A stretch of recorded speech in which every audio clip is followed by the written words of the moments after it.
Welcome back. Hey, we have a great video for you today. This is from July of last year, 9 months ago. I went to Vegas. I got together with Dan and Ken. Danny's my brother, Ken's my friend. They were showing some rare, scarce, high-grade books that you guys definitely want to check out. You don't see these every day. Really fun, really interesting, so we're going to show you that. But first, let me tell you that we're comic resellers, so you definitely want to check out some of the places that you might get bronze and copper high-grade books. It's what we specialize in. Rachel's going to tell you where to get those. Yes, we sell high-grade comic books on Instagram every Monday. It's our cherry pick claim sale. We go through hundreds of books to find the best books to sell to you guys every Monday at 5 p.m. Pacific Standard Time. We are also relaunching our eBay store, so check that out down below. We're posting almost every single day new stuff, really good prices. Some good deals. Raw books, slabs, high-grade books over there. We also do a Whatnot sale every Thursday at 4 p.m. Pacific Standard Time with lots of low-grade stuff, really nice price stuff over there. Mid-grade stuff, but it's just not the stuff that we have at Mondays, which is our primary place to sell. And by the way, we buy collections, guys. If you're thinking about selling your collection, please think of us. That's what we do. We buy and sell books, and working with us should be really easy. On to the content. You guys are going to like this. Here's Dan and Ken.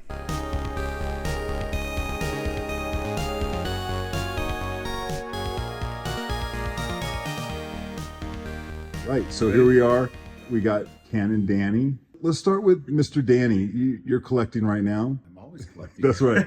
So what did you get, Danny? You picked up a couple of things. Show us a few books. So this stack is mostly esoteric stuff. I found that buying the stuff I really like I've been on a kick with the high-grade ECs for a couple of years. Ken and I both really like those books, and like the really high-grade ones like Gaines file copies or just 9.2s, 9.4s, whatever, they've gotten so expensive, and the science fiction ones are just not coming up for auction. So we do what all collectors do when we can't buy what we want. We find other stuff to buy.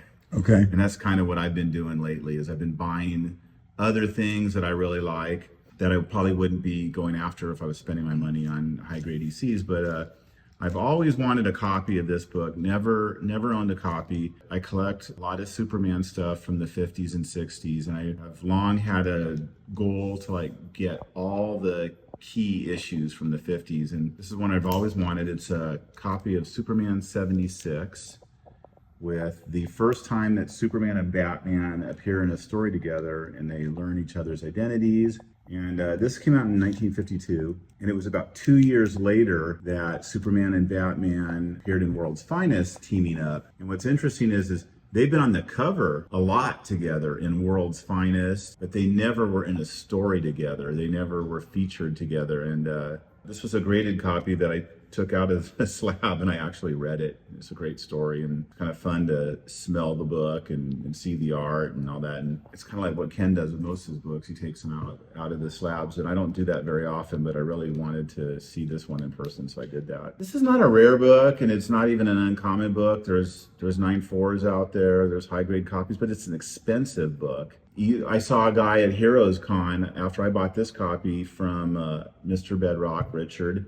I saw a guy buy a 7.5 for $2,500, and I've seen 9.4s sell for like $10,000. So it can be pricey at the higher grades, but it's not rare. It's just popular. It has exceptional color though in this one. I mean, that's a big factor on those. So this is a white paged copy too, and so I just really wanted to see the interiors on it and stuff, and it's just a really nice copy. This is kind of its companion piece, and that's why I was kind of excited to buy that one. This is the issue of World's Finest where Superman and Batman start teaming up together. A couple things about this one is it's the first 10-cent issue of World's Finest. So this is pre-code.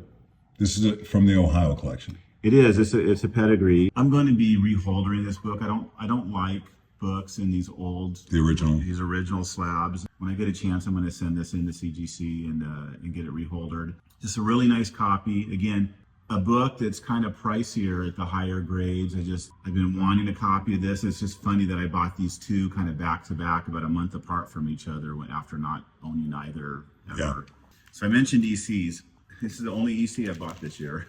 And I got it off of eBay because it was cheap. And I love the fact that it's Wally-Wood art. I really am a big fan of the Brave and the Bold and anything with like medieval type stuff. And so I wasn't collecting these, but when I got a chance to buy this #1 in a high grade, I went ahead and did it. Got this at Heroes Con in Charlotte this year. First time going to that show. Dave, you and I went to it. Got this from a guy who bought it from an original owner. This is the second appearance of Crypto, the super dog. The original owner has their name written up there in pen, which I wouldn't normally like that. I'd probably even pass on it normally, but like this is a really difficult book to get. It's got bone white pages. It's really supple. It's just a very nice copy. I've never seen a copy for sale that's as nice as this copy is. It's just a really nice copy. I'm only missing now Crypto's first appearance. What book is that? Adventure 210. And as Ken and I have discussed in previous videos, I always like to save the most expensive book for last. What do you think an Adventure 210 and 60 would go for? $6,000 or $7,000 maybe. So how much are you waiting for it to go up before you decide to try and At this point, what it is, I really like to get like a 7.5. So it's about what kind of copy you Yeah, I want a to get. nice copy of it, like a 7.5 with maybe off-white to white pages, something like that. This one has just got spectacular colors. I really, like I said, I like esoteric stuff. I like scarce, rare things. All these Daniel Boone's, it was a really short series. I want to say 8 issues, mid-50s. Very, very scarce books to get. In the Gerber Guide, I want to say they were all 6s or 7s, if you know what the Gerber Guide is. Not a lot of copies out, and when you do see them, they're just really not in great shape. And I saw this copy recently, and I just had to have it. It's beautiful. So here, let me let Ken show you guys some of his fantastic books here. So I brought a sampling of some sci-fi and pre-code horror, 2 genres that I collect. This one I got years ago. This is Strange Adventures 9, first appearance of Captain Comet. A pedigree, it's from the Spokane collection. It's really nice. It's like at least a 9.6, maybe 9.8. I bought. What a pretty book. Yeah, it's really, really, really pretty.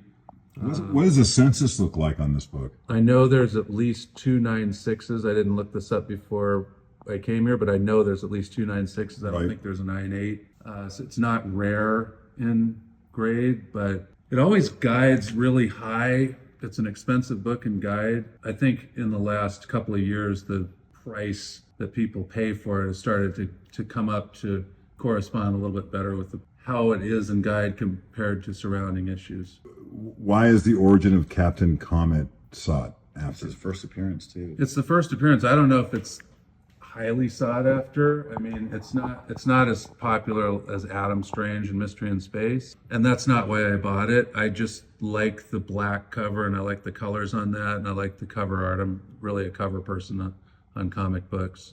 It wasn't about the first appearance for me necessarily. The DCs from this time period are not glossy.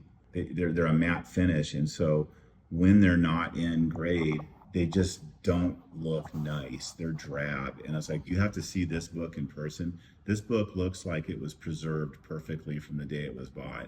It has bone white pages. That whole pedigree, the Spokanes all are known for really nice paper. You asked me to bring this one. This is a really popular book. This is Strange Adventure 79. Yeah, the reason I asked you is because I think that a lot more people are becoming aware of the book itself, but I don't think a lot of people have seen it in grade. So One just sold on Heritage a few months ago. For a What lot. grade was that? It was like It's a 9.4. a 9.4. Yeah, it sold for really. What was how much it? did you go money. for? I want to say like 12,000. Yeah, it might have been 16. God, that's a I really was pretty copy. considering upgrading, but this one is the White Mountain copy, and there's a couple of really minor flaws on it, but it has such great eye appeal. It was not worth. Oh, it. what grade is this? I would say this book's probably technically an 8.0. It has a couple of tiny production chips on the back cover. I see. Yeah, but it presents really nice. Yeah, I hope all my best 8.0s look like that. Yeah, this one's really sought after by Greytown collectors. It's pretty difficult to find in grade. This is also the White Mountain. I bought this many years ago when all the White Mountain and Bethlehem sci-fi titles came out. This is From the like dealer, from Martin Rosenberg. from Martin Rosenberg. If anybody still remembers that name. Yeah, beautiful book. Yeah, really nice. One of the Greytown best cover. one of the best covers. I mean, just for 50s science fiction, I don't know. There's a lot of great. there are. Covers. But I'm just saying, it's very nostalgic to me. the kind of stuff I like. Show us one more, Ken. This book grabbed my eye because I like dinosaur covers. I like red covers. Really nice high-grade copy of Jet Powers #2. Not extremely expensive or anything, but I thought the colors strike on this was great, and I like the composition artwork on it. It's a really nice copy. This was an upgrade for me. I had one that was probably mid-grade. This came along in an auction, and I bought that. It's a great dinosaur. Yeah. I love dinosaur covers. All right. I really like this series. I don't have a lot of issues of it, but I really like this Rex the Wonder Dog. This particular one is a gray tone, and collectors who are familiar with it call it the Bambi cover. Picked this up at Terry's comic show earlier this year. That's pretty popular. In Rex the Wonder Dog, you're going to have to give us the 1-minute lesson on what books people should look for that are somewhat keys or harder to find. There's 47 issues that started in the pre-code. Issue number 4 has a first appearance of Detective Chimp. For some reason, that is like one of the expensive ones. But pretty much in grade, they're not found very often. And these are books like that are in the hundreds of dollars. These aren't, $1,000 books, but Well, for instance, this number 31, it's called the Bambi cover. Is this more expensive than the issues around it? I'd say maybe a little. It's just more desirable. Is that the gray tone? Yeah, it's a great Couple tone gray. cover. I think it is a little more desirable because it has a crossover gray tone collector appeal. Yeah, you think there are still a lot of people that go after gray tones? I know I do personally. Yes. Yeah, we know some people. They're all our age, probably, but yeah. Yeah. Sticking with Rex, I just got this one. This one has awesome colors on it. This is Rex number 32, and if you just look at the colors, how red the red is in the word Rex and stuff, it just has great colors on it. I love buying these raw like this, and I read them and stuff. The stories are actually entertaining. The Detective Chimp backup stories are by Carmine Infantino, and they're really good. They're just really fun books, and they're not so expensive that it's like cost prohibitive to collect them, but you're not going to find them very often either, and not in grade at least. Yeah. Going back to Daniel Boone, this is a different title. It's called Frontier Fighters. Again, another real short run series from DC, mid-50s, only went 8 issues, and just a really nice copy of this. You can see the colors on it are really sharp. Beautiful copy. This Adam Hughes cover is one of my favorite Adam Hughes covers. I'm a big fan of Adam Hughes. There's a lot of talk lately about Dave Stevens and stuff, and taking nothing away from Dave Stevens' books, I actually prefer, if you're comparing the two, I prefer Adam Hughes' stuff. I like a lot of things that he did, and this is probably one of my favorites. It's done nothing but go up in price too, right? Yeah. What's really interesting, so this is a 1 in 10, right? So variant. And I actually have the non-variant because I collected this series.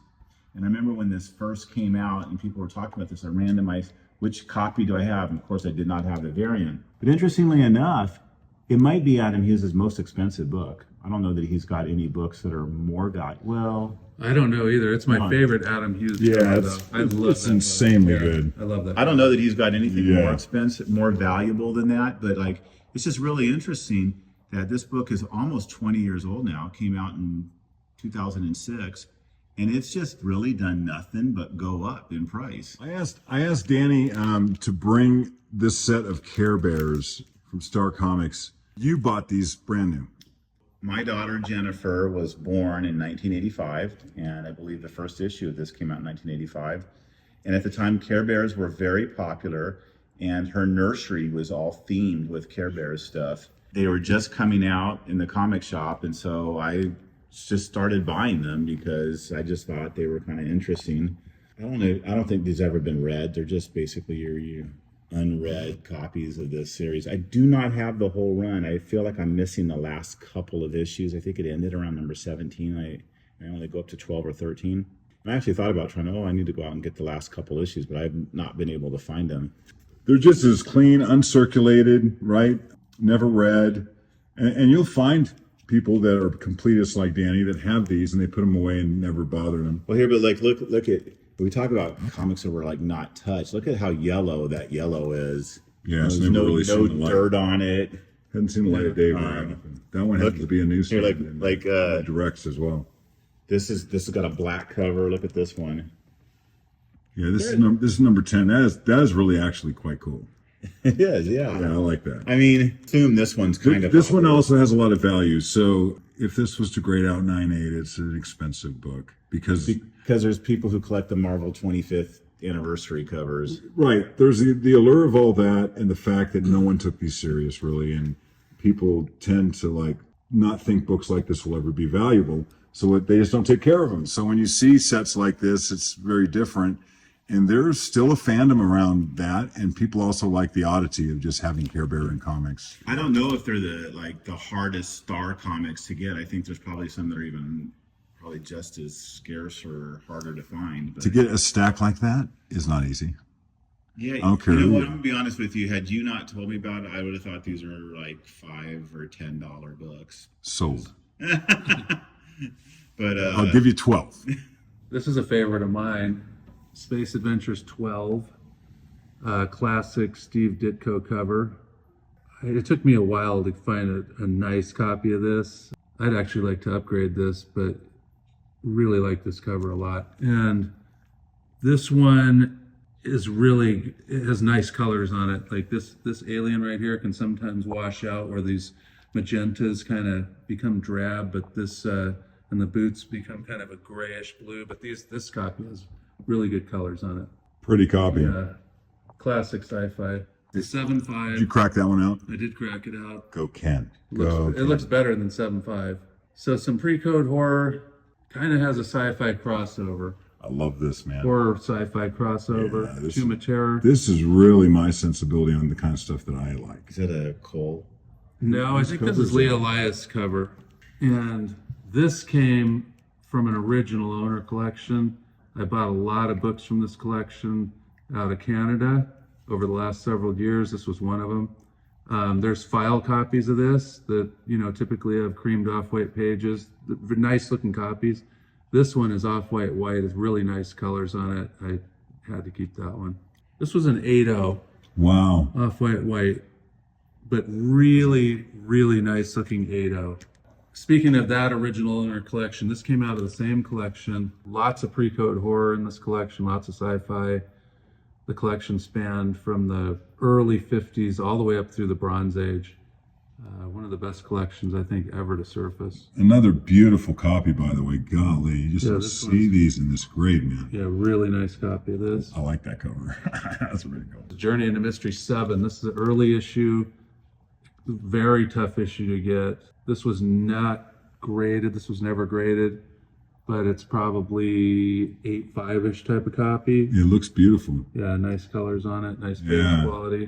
The cover of that is just really clean. Yeah. I don't see much wrong with it whatsoever. Yep. Beautiful book. Chilling Tales, number 13.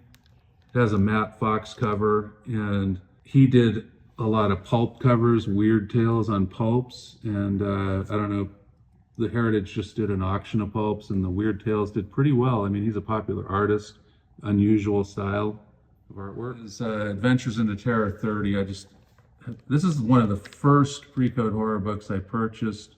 A friend of ours, Richard Evans from Bedrock City, he owns a lot of pre-code horror books, and he came to my house and we had a little showing of books. But I don't Really I just pretty really book. like this cover. I just thought the two characters in the red and green just stood out so well against these zombies. That was great. Real quick, what series do you think from Pre-Code has consistently the best covers? In his collection, he's got a lot of Atlas pre-code horror. Yeah, I noticed that too. And what I've noticed is, because I don't collect those things, but like I've noticed that every time he shows me an Atlas pre-code horror book, they're really nice. I mean, in some of the titles, whether it's The Journey to Mystery or Marvel Tales, seems to have a lot of nice covers. Yeah. You didn't even bring my favorite one, that big old claw. Yeah. For me, it's like I don't collect any particular runs of pre-code horror. It's all just specific covers. So Yeah.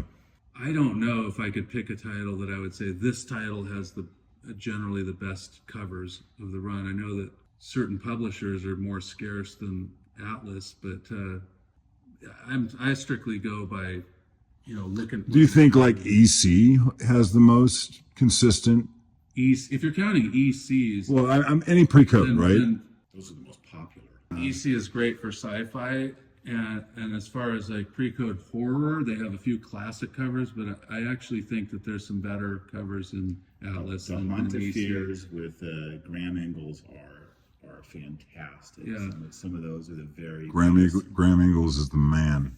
And then I've seen a lot of his LB Cole stuff, and some of that's really good. See, there's a difference. Like some of the pre-code horror stuff is just like gross. Like there's a cover of some comic where there's a bunch of tongues all over the place. Yeah, I don't like that cover. And then it's like, and then there's titles where there's like brains that are being pulled out of skulls. I like those covers. So I think that's weird. Do you like those covers? The tongue one I know, which the No, the like, brain, like brains. I like some of those covers. Yeah, I think if they're really over the top graphic, they're good. Bernard Bailey, like they're really colorful. And, Yeah. Well, the one Richard showed me of the guy at the cauldron, and he had the prisoner tied up, and he's shrinking heads and all this. I have that one. I love Out of the Shadows. So, Out of Shadows, how many good covers do you think there are in that run? Is it? I don't. Do you have more than one copy? No, I just have that one. That issue, one book. which is yeah. Yeah, I still got a lot to learn. I'm being curious about it. Pre-code horror I don't is know. like not my main forte, so I just Well, there's hundreds of books that are considered pre-code horror, and there's a lot of them that are not special at all. And then there's some like Black Cat 50 and things like that are like, or Crime Suspense Stories 22 that are like iconic. I don't know what it is. I'm looking for things that make it easier. Like if I could find one run that had like 8 good covers and something new, I don't think that's instead of like picking and choosing. That's not how pre-code horror works, though. No. A lot of covers like that are like, if you said what are the top 10 pre-code horror books by value, we probably could come up with the same top 10 for the most part. But after you get past that, it's all like personal preference. yeah. I mean, I don't know if you consider Mask 1 and 2 pre-code horror, but they're kind of. What do you consider them? I can consider them pre-code horror. I always have, yeah. They're not sci-fi. They're not any other genres, and you know they have a devil cover and they have a macabre look to them. So I mean, those are two of my favorites. I don't own either one, but I think those are two of the best pre-code So what would a horror in book like existence. Suspense 3 be, which is much earlier? It's a Schomburg cover. Oh, that's one of the most expensive books It's out not there. pre-code horror, but like, what would you call that? Like, how would you classify it? Hooded guy with a girl being sacrificed. I mean, that's kind of horror to me. It is, but it's like, I want to say it's like 1943 or something. It is. So it's way Really earlier. early, but Well, some of the crime suspense stories and some of those covers, like the guy blowing his head off and stuff, that's not necessarily horror. It's just violent. Those are considered crime books. I like the crime book. Do you like crime books? I like some of them. Yeah. Yeah, I really do like some of the covers I've seen out there. I think they're fun. You The know. guy hanging with his eyes bulging out, and the one with the guy blowing his head off. See, I There's kind of consider that horror to a degree, but Now, there's some graphic crime books out there too. Decapitation or the guy. woman a guy shoving the woman's head on the stove and her hair is catching on fire. I mean, there's some. Those are the books I like. So I like the one where the guy has the woman and she's headless and he has a manhole in front of his car. That's a classic cover. That's fantastic. Yeah. I mean, I consider it horror to a degree to myself, but High grade, those are like tens of thousands of dollars, some of those books. look how fun they are. I mean, All right, you guys. Thanks for showing us your books. Thank you. We'll talk about some more soon. All right, Okay. all right.